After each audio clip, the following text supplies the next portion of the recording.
Hello દોસ્તો, કેમ છો? હું છું ડૉક્ટર કલ્પેશ, તમારી સાથે સામર્થ્ય સ્ટડી સેન્ટરમાંથી. મિત્રો, આજે આપણે વાત કરવાના છે 6 જાન્યુઆરી કરંટ અફેર વિશે.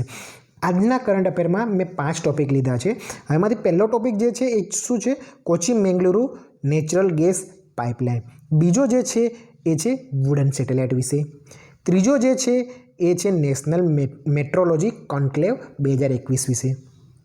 ચોથો જે છે એ ડીપર બેલ વિશેનો છે.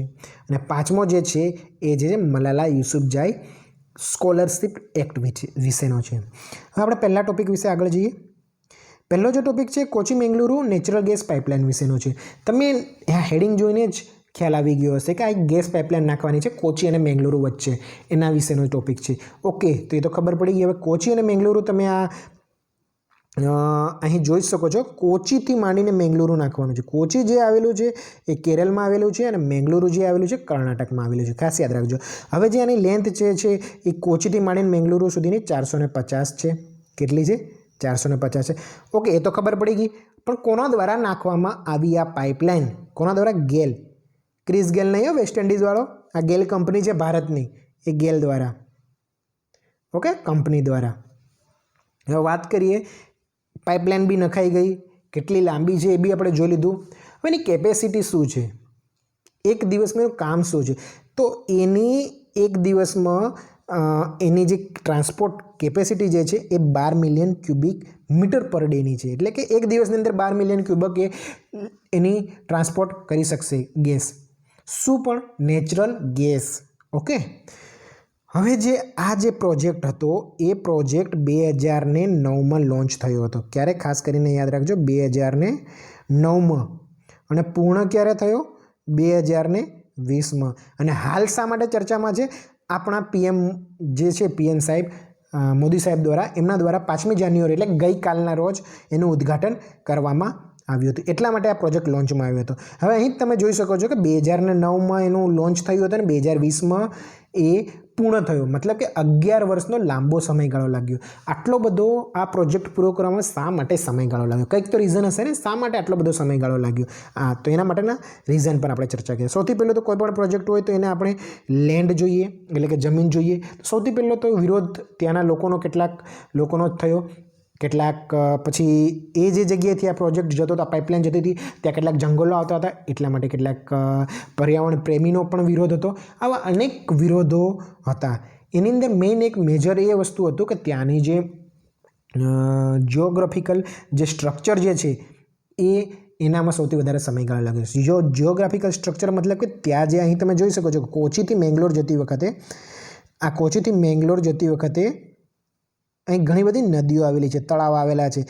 તો પછી આ નદીઓ આવેલી છે ને આ તળાવ આવેલા છે, એને પાર કરીને મતલબ કે એમાં કઈ રીતે ગેસ પાઇપલાઇન આપણે ફિટ કરવી, હે ને? એ પણ તો એક મોસ્ટ ઇમ્પોર્ટન્ટ પ્રોબ્લેમ છે ને. તો આ 100 જેટલી જે વોટર બોડીઝ આવેલી છે કોચી અને મેંગલુરુ વચ્ચેની, એના માટે એ લોકોએ એક સોલ્યુશન તો લાવવું પડે ને. તો કઈ સોલ્યુશન લાવ્યા? કે એક હોરિઝોન્ટલી ડ્રિલિંગ મેથડ વાપરી. કઈ? Horizontal drilling method.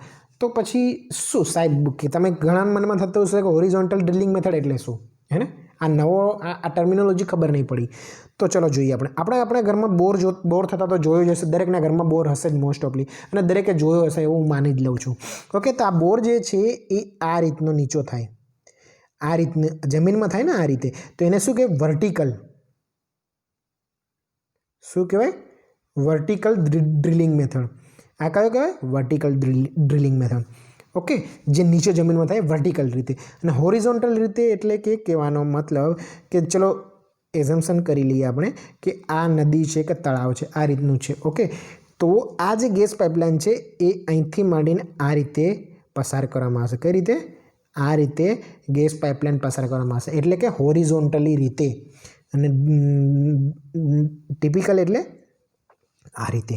ઓકે, સમજાઈ ગયું હવે તમને કે હોરિઝોન્ટલ ડ્રિલિંગ મેથડ એટલે શું? ઓકે, હવે આપણે આટલી બધી મજૂરી કરી ગેસ પાઇપલાઇન નાખવાની, પણ શેના માટે મજૂરી કરી? એ બી તો એના ફાયદા કયા હશે? તો આટલી બધી મજૂરી કરવી પડી ને ગેલ કંપનીએ અને ભારત સરકારે. ઓકે, તો પહેલો ફાયદો તો કે આપણે જે ફ્યુઅલ મળી રહ્યું છે, જે હાઉસ હોલ્ડ મતલબ કે આપણે ઘરગથ્થુ માટે જે ઉપયોગ કરીએ છીએ ગેસનો, એ જે ફ્યુઅલ છે એ ઇઝીલી આનાથી ઓછા ખર્ચે આપણને મળી શકશે. બીજી વસ્તુ, જે કોમર્શિયલ અને જે ઇન્ડસ્ટ્રીમાં જે ગેસનું અછત હતી એ અછતને આપણે એટલે મતલબ ઇઝીલી અવેલેબલ નહોતું થતું, એને આપણે ઇઝીલી ફ્યુઅલની જરૂરિયાત પૂરી પાડી શકીશું. ઓકે, અહીં આપણો પહેલો ટોપિક પૂરો થાય છે. હવે બીજો ટોપિક જે છે એ વુડન સેટેલાઇટ વિશેનો છે. વુડન સેટેલાઇટ નામ પરથી જ વુડ એટલે લાકડું, એટલે લાકડામાંથી બનાવેલો સેટેલાઇટ, સિમ્પલ અને સાદી ભાષામાં. વુડન સેટેલાઇટ એટલે શું? લાકડામાંથી બનેલો સેટેલાઇટ. તો શા માટે લાકડામાંથી બનેલો સેટેલાઇટ બનાવવાની જરૂર પડી? એવું તો શું જરૂર પડી કે લાકડામાંથી સેટેલાઇટ બનાવવો પડ્યો, હે ને? તો એના પહેલાં આપણે જોઈએ કે વુડન સેટેલાઇટ બનાવ્યો કોને? જાપાનને બનાવ્યો છે. જાપાનની જાક્સા કંપનીએ. કઈ કંપની? જાક્સા. જાક્સા કંપનીનું ફૂલ નામ શું? Japan aerospace exploration agency. Okay મિત્રો, અને એ જે જાક્સા કંપની છે 2023માં એ લોન્ચ કરશે. ઓકે, એ જાણી લીધું કોના દ્વારા. મોસ્ટ ઇમ્પોર્ટન્ટ વસ્તુ છે કે તમને જીપીએસસીમાં ક્વેશ્ચન સ્ટેટમેન્ટ રૂપે પૂછાઈ શકે છે, અને સાયન્સ એન્ડ ટેકનો ક્વેશ્ચન છે એટલે પૂછાવાની પૂરેપૂરી સંભાવના પણ છે. ઓકે, એમાં સ્ટેટમેન્ટ આવેલું હશે કે વુડન સેટેલાઇટ છે કઈ કંપની દ્વારા? યુએસએ દ્વારા, યા ફિર બ્રિટનની કોઈ રશિયાની કંપની દ્વારા, રશિયાની એરોસ્પેસ એજન્સી દ્વારા, કઈ એજન્સી દ્વારા એને લોન્ચ કરવામાં આવ્યું? તો જાપાનની જાક્સા એરોસ્પેસ એજન્સી દ્વારા 2023માં લોન્ચ કરવામાં આવશે. હજુ ક્યારે? 2023માં લોન્ચ કરવામાં આવશે. ઓકે, હવે જાણીએ કે વુડન સેટેલાઇટ એટલે લાકડાનો સેટેલાઇટ લોન્ચ કરવાની જરૂર શા માટે પડી. ઓકે, તેના પહેલાં આપણે જાણીએ કે આપણે જ્યારે સેટેલાઇટ મોકલીએ છીએ ત્યારે તે સ્પેસમાં અર્થની ફરતે ઓર્બિટમાં એક ફર્યા કરે છે. ઓકે, તો એ જે સેટેલાઇટ આપણે મોકલીએ છીએ, આ જે અર્થ છે તો એના ફરતે આ રીતનો સેટેલાઇટ ફર્યા કરતો હોય છે, અથવા તો આ રીતે પણ આ ફર્યા કરતો હોય છે. તો આ જે સેટેલાઇટ આપણે મોકલતા હોઈએ છીએ, તો આ જે સેટેલાઇટ છે એ ચોક્કસ સમયગાળા પૂરતો મોકલતા હોઈએ છીએ. મતલબ કે 4 વર્ષનો સમયગાળો, 3 વર્ષનો, 10 વર્ષનો, યા 7-8 વર્ષનો. આ જે સમયગાળાઓ પૂરતા મોકલીએ છીએ તે સમયગાળો પૂરો થતાની સાથે જ એ ડીફંક્શન થઈ જાય છે. શું થઈ જાય છે? ડીફંક્શન થઈ જાય. મતલબ કે એનો સમયગાળો પૂરો થઈ ગયો એટલે એનું કામ કરવાની ક્ષમતા પૂરી થઈ ગઈ. એવા સેટેલાઇટને આપણે શું કહીએ છીએ? Debris satellite. શું કહીએ છીએ? ડેબ્રિસ. DEBRIS. Debris satellite. કયો? Debris satellite. તો આવા જે સેટેલાઇટ છે એ પોતાની કાર્યક્ષમતા પૂરી થઈ ગઈ છે, હવે નકામા છે. એટલે એક સાદી ભાષામાં કહીએ તો એક કચરો બની ગયા છે. શું થઈ ગયા? કચરો બની ગયા, કોઈ કામના નહીં. ડેબ્રિસ સેટેલાઇટ એટલે કચરો સાદી ભાષામાં.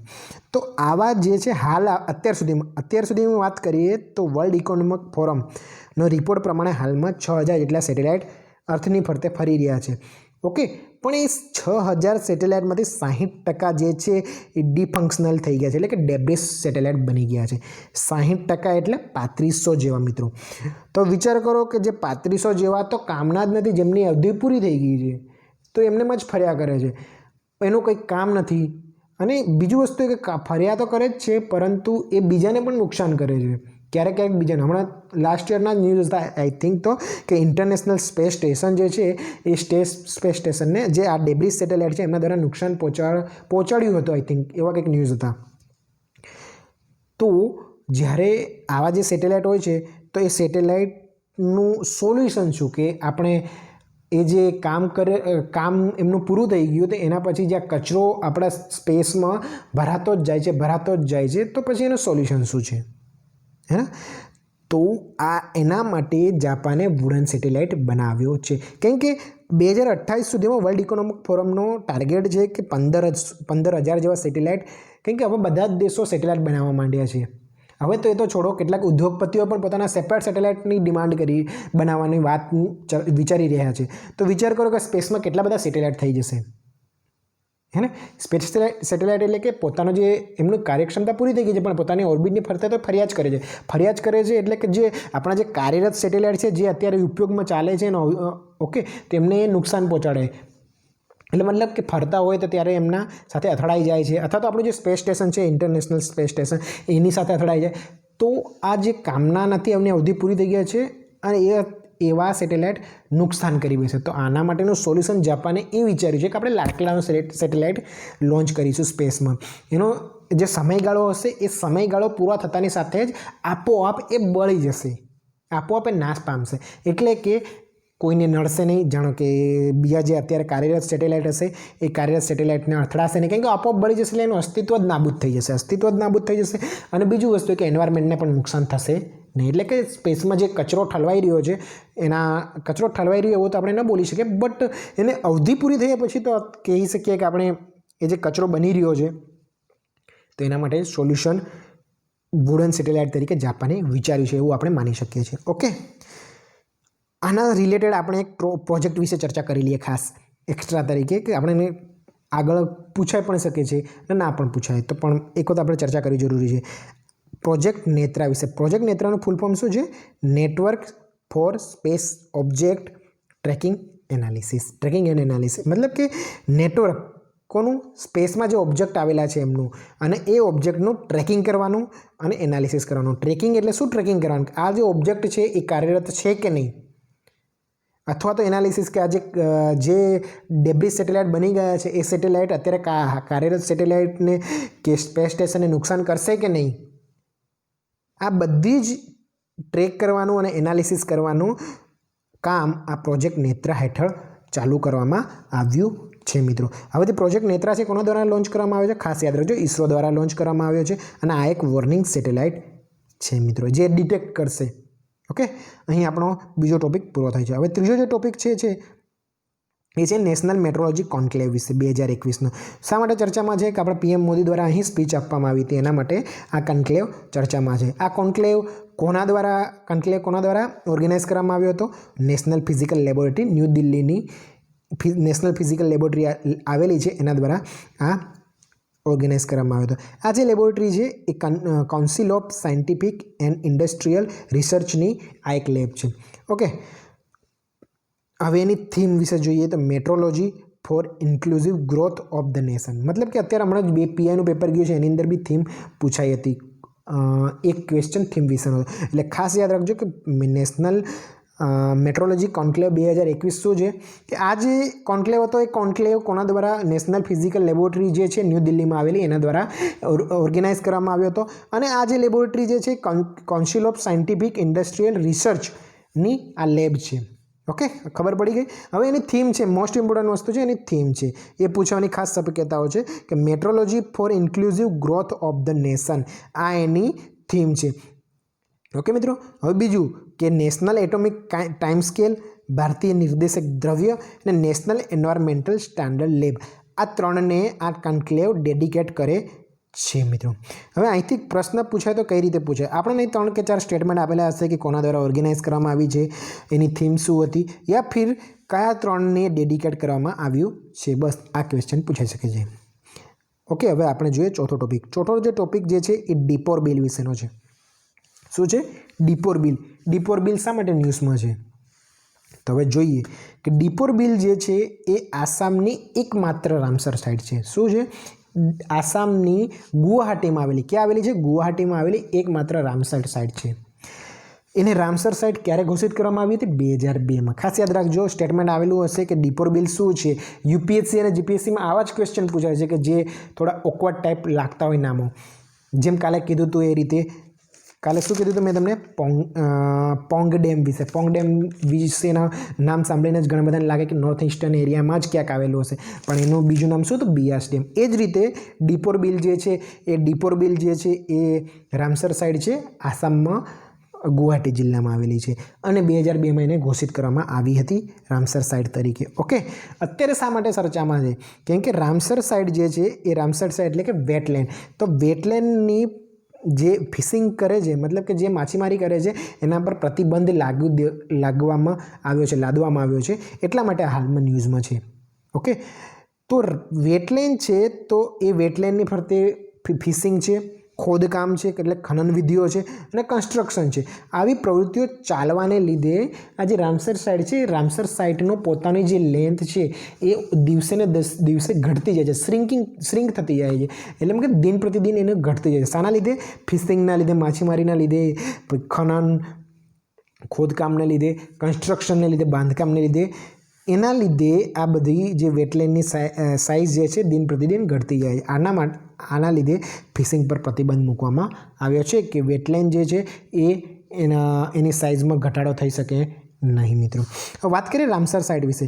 તો રામસર સાઇટ ઓકે, અત્યારે હાલમાં કેટલી રામસર સાઇટ આવેલી છે? અત્યારે હાલમાં હમણાં જ ન્યૂઝમાં 2020માં તો મતલબ કે અત્યારે 2020માં 4 રામસર સાઇટ નવી લોન્ચ એને ઘોષિત કરવામાં આવી છે.